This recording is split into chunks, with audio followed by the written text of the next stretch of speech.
Hey guys, what's going on? James here, and in today's video I'm going to be talking about 5 players who I think will step up for the Bucs in 2018. Now, a lot of these players are going to be pretty obvious picks, however I do feel that they are going to have significant roles on the team this upcoming season, so I thought it would be appropriate to highlight them here and give you guys my opinion on why I feel they are going to succeed in 2018. Now, there are some names that I have omitted from this list, so there will be some honorable mentions here in a second, but the reason they are honorable mentions is because I thought that, well, we kind of already know that they are going to be pretty good, or their roles are just too minor to be considered for this list. And those names are Justin Evans, Chris Godwin, Kendall Beckwith, Maurice Fleming, Ryan Smith, Stevie Tuikolovatu, Chandler Catanzaro, J.R. Sweezy, Riley Bullough, Caleb Benenoch, Peyton Barber, and Jameis Winston.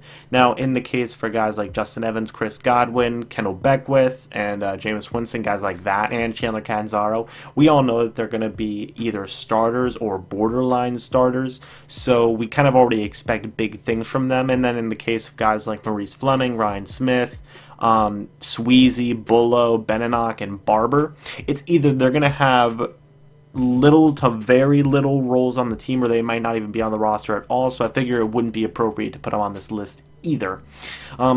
So starting off then with the first name in my list in the top 5, it is Vernon Hargreaves, the third cornerback.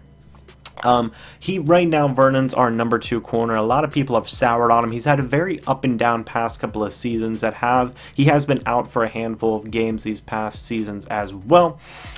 But Vernon's showed some very interesting things. You know, when you play him in the slot, he's very, very good.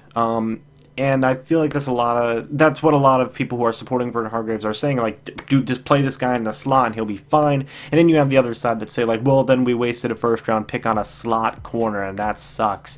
People are labeling Vernon a bust, just a troubled player, you know, just bad overall. They say he sucks. They say we just need to cut him. You know what? I don't agree with that, especially with these recent rumors that have come up with him maybe smoking weed. Honestly, I don't think anything will come of that, nor should it. But a lot of people are giving Vernon Hargreaves a lot of flack, a lot of crap. They're saying we should get rid of him. But to be honest, if we were to get rid of Vernon Hargreaves right now, we would be kind of screwed at the cornerback position, because after Brent Grimes, what do you have? You don't have a lot, in my opinion, to work with. There is going to be another cornerback on this list later on, but I feel with Vernon Hargreaves there, you at least have a solid number 2 or number 3 cornerback. And if Hargreaves can grow into a number 2 to even a number 1 corner, then that's great, and that's kind of what the Bucs are expecting from him now, which is why I feel he does need to have a very good 2018 for Tampa Bay, and I do think he will if they play him more in the slot, which I'm not, you know, we all thought that he played good in the slot. The coaches aren't stupid. They know that that worked, and they'll probably look into that, especially in the preseason and in off-season camps and whatnot. They'll look into that. They'll look into all types of ways to use Vernon and figure out how to use him best. So I feel that he will have a very good 2018. He's shown that he can play good cornerback. He can cover well when he wants to. It's just all a matter of getting out there, staying healthy on the field, and just playing really well. And if you can get some young cornerbacks in there, you know, maybe pair him up with a rookie or two, you can really have a good young cornerback tandem after Brent Grimes leaves. Now, re-signing him is going to be a whole nother debacle depending on how much money he wants, but I'm sure we'll cross that bridge when we come to it. But moving on to the second name, it is Noah Spence, defensive end. Now, he is another interesting subject. He's kind of around this in the same scenario as Vernon Hargreaves. He's been really injured, and he's kind of been underperforming. Again, a lot of people label him as a bust of a pass rusher, but you got to keep in mind, Spence hasn't played a full season healthy, but when he has been healthy, the dude's been fast and electric. He just needs to fix his shoulders. So the problem, the solution I see with this is it all comes with Brenston Buckner. I feel that Brenston can teach Spence ways to, you know, keep it to where his shoulders aren't maybe taking too much pressure and he's not injuring himself as bad. A lot of people have touted Brenston Buckner as one of the better defensive lineman coaches in the league and a potential future defensive coordinator, so I think he knows what he's talking about, and I think he can help Spence out a lot. And another thing that Noah Spence has going for him is that he doesn't have to do a whole lot. He doesn't have to be out there for a very insane amount of snaps, because you have guys like Jason Pierre-Paul Paul and Vinny Curry, who can go out there and get a ton of snaps already because of their star power and their talent. So you can keep Spence behind and have him as a rotational pass rusher like you were doing, but maybe you can play him even less to minimize that risk of injury. You have guys like William Golson as well as Will Clark, and a couple other guys who are still there who probably won't be on the roster. But the point is that with Jason Pierre-Paul, guys like Bo Allen who can help create pressure, and guys like Vinny Curry as well, Noah Spence is in a very good situation to be a rotational pass guy, and I think that he can make some noise in 2018, especially if you pair him up with a good defensive line that's going to already be on the field. You know, if you move Vinny Curry into defensive tackle, you're going to have, on some plays, not permanently, but if you move him into defensive tackle, you have a line of Noah Spence, Gerald McCoy, Vinny Curry, as well as Jason Pierre-Paul. That's a pretty scary defensive line, and I think that Spence will capitalize, and I'm excited to see it. But moving on to our third name here, it is another cornerback. It is Javian Elliott. Now, I've never been super high on Javian Elliott, but however, like with all these players, I'm believing in them for 2018. I know it's kind of like, James, this is stupid. Why are you just changing your opinion? Well, I have to, man. You know, I got to put my faith in these players. You know, I got to trust these guys, and I'm willing to, you know, forget the past and move on and trust these guys. And Javian Elliott's one of those guys. I've never really put a lot of stock in Javian Elliott. I've always seen him as this kind of like, it's a guy. It's a training camp guy, you know? Who cares? But he's had some longevity on the team. He's been with the team consistently the past 2 years, and he hasn't played bad. The team likes him. The coaches like him. You know, he's a very liked guy, former FSU guy, I think. So, you know, he's got a lot of not weight, I guess you could say, but he's got a lot of reason to stay and at least have a somewhat productive role. If you want to go with Hargreaves at the 2 and you don't draft a rookie cornerback early on, which they probably will, you can still have Javian Elliott play as a slot guy, which he's done before and he's done pretty decent at. And even if you do draft a rookie, if you have Elliott as your 4th or 5th cornerback, 5th being the worst option, then, you know, you're still in a very good position at cornerback, because Elliott has shown that he can be at least a serviceable starting cornerback, you know, and he does have room to grow. He's still relatively young, in my opinion. I think he's still in his early 20s, along with Hargreaves. So he's the other cornerback I was talking about earlier, where maybe you draft a couple of rookies. You get Elliott, Hargreaves, a couple of rookies. After the Brent Grimes era leaves Tampa Bay, you have a little bit of some youth to build on and develop, you know, and it's not too bad. You give yourself some cushion at the secondary position, and I think Elliott can help. Certainly he will be a very solid depth piece, if anything. You know, if you have him as your starting slot guy, or maybe you want to play him at the 2, I don't know. Probably the 2's a big stretch for something like that. But however, you could have him as a slot, or at worst, a 4 or 5. And moving on to the 4th name, it is left tackle Donovan Smith. Now, I have been critical of Donovan Smith. I have been so wishy-washy on my opinion of him. I say sometimes that he just sucks and I don't trust him, and then other times I say, well, I'll accept him. And this is my final word on Donovan Smith. I am an acceptor of Donovan Smith. He will be our left tackle, and you know what? I'm fine with it. I'm fine with Donovan Smith. I have forgiven the boy. If he ever sees these, Donovan, I'm sorry. I will eat my words.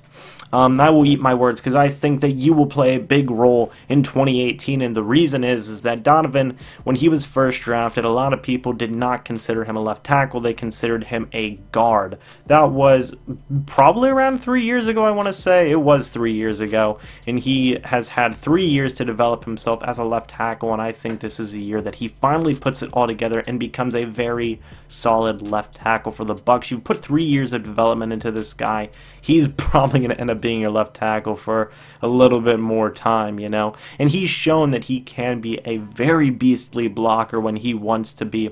A lot of people give him flack and give him crap for taking plays off, and I agree with that. I do think that he does sometimes take plays off, I don't know if it's necessarily taking plays off. Maybe he's just gassed and he's just really struggling out there. You know, guarding insanely big defensive linemen is kind of a hard job to do on a consistent basis when you're your quarterback's blindside protector.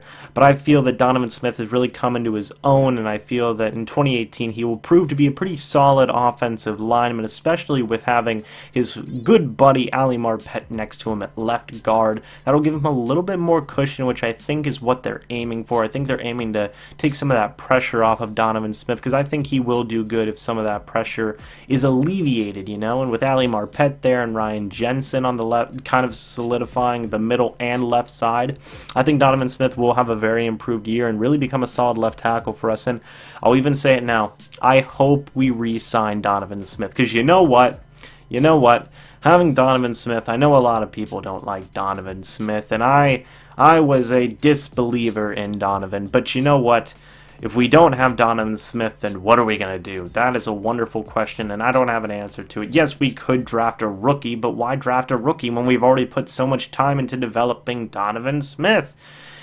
I'm agreeing. I'm a believer of Donovan. I'm a believer of what the coaches have done with Donovan, so I think he will be a very solid offensive lineman for us and really just solidify that offensive line in general for 2018. And the final name I'm going to be talking about here, a bit of an obvious one. He wasn't in the honorable mentions, so he's obviously going to be here.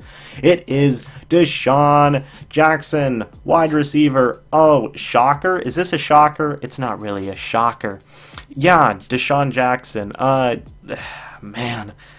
Again, I'm going to eat my words. I'm going to believe in DeSean Jackson for the 2018 season. I know. I always talk about trading DeSean Jackson. I even made some videos talking about why we should trade DeSean Jackson because of Chris Godwin. But I'm going to believe in him. I'm going to eat my words. I'm going to say sorry to all of you who do believe in DeSean Jackson and called me out on it. And all of you, who said, James, you don't know what you're talking about. We don't need to trade DeSean Jackson. I'm sorry. You are right. DeSean Jackson is a very important piece to the Buccaneers offense. I will eat my words. I apologize. I am sorry. I was wrong. DeSean Jackson is one of the better deep threats in the league. Now, the main problem that he had last year was the lack of chemistry with Jameis Winston. That was weird. Did you guys hear that whistle? Anyway, so lack of chemistry with Jameis Winston, and what that means by that is Jameis's timing on the deep ball wasn't good last year, and a lot of people gave him crap for it. A lot of people gave Jameis crap for it because his deep ball just wasn't good. He was missing DeSean Jackson a lot. He was kind of missing Mike Evans too, but it mainly affected DeSean. Now, I feel that Jameis Winston has a pattern whenever he has receivers. It doesn't happen always, but whenever he gets brand new receivers, it happens. It usually takes him a year or so to get that chemistry with his wide receivers going. And I think this upcoming season, he's going to start developing chemistry with guys like DeSean Jackson and guys like O.J. Howard. I feel that he's going to start hitting those deep balls more. He did work with DeSean Jackson personally recently, so I feel that that's a good step in the right direction. And I feel that DeSean is going to take that next leap forward and really become the deep threat that a lot of people thought and think that he is. And he really is. Like, dude's a phenomenal deep threat, and I feel that this year he is going to get back to form and just overall be a very productive player for this Buccaneers offense. So yeah, guys, that's my list. Vernon Hargreaves III, Noah Spence, Javian Elliott, Donovan Smith, and DeSean Jackson. These are all players that I am going to believe in for the 2018 season, and I know that I have said some very critical things of these guys in the past, specifically Donovan Smith, DeSean Jackson, a little bit on Vernon Hargreaves, but not too much, as well as Javian Elliott. So I want to apologize to all of you guys who told me that I was essentially wrong. You are right, and I am wrong. I am wrong. I am now putting all of my faith, not all, I'm putting my faith into Donovan Smith, DeSean Jackson, Noah Spence, Javian Elliott, Vernon Hargreaves, among all of the honorable mentions that I said. But let me know what you guys think about this list down in the comment section below. Who do you think is going to step up for the Buccaneers in 2018? I'd love to hear your guys' opinions on it, and also say why, because I honestly do. I read all of your comments, and I love getting your guys' takes on stuff. It really makes me happy, and it really helps me for future videos as well. So if you ever have an idea for a future video, or you just have a take about something? Again, let me know in the comment section below. Coming up on the channel, we'll probably be doing maybe one more draft video right before the draft. I don't know, but I hear that the regular season schedule is coming out soon, so maybe I'll talk about that. I don't know. But thank you guys so much for watching again. Let me know what you think about this list and who you think will step up down in the comment section below. And as always, guys, I will see you in the next video. But until then, goodbye for now, guys. See ya.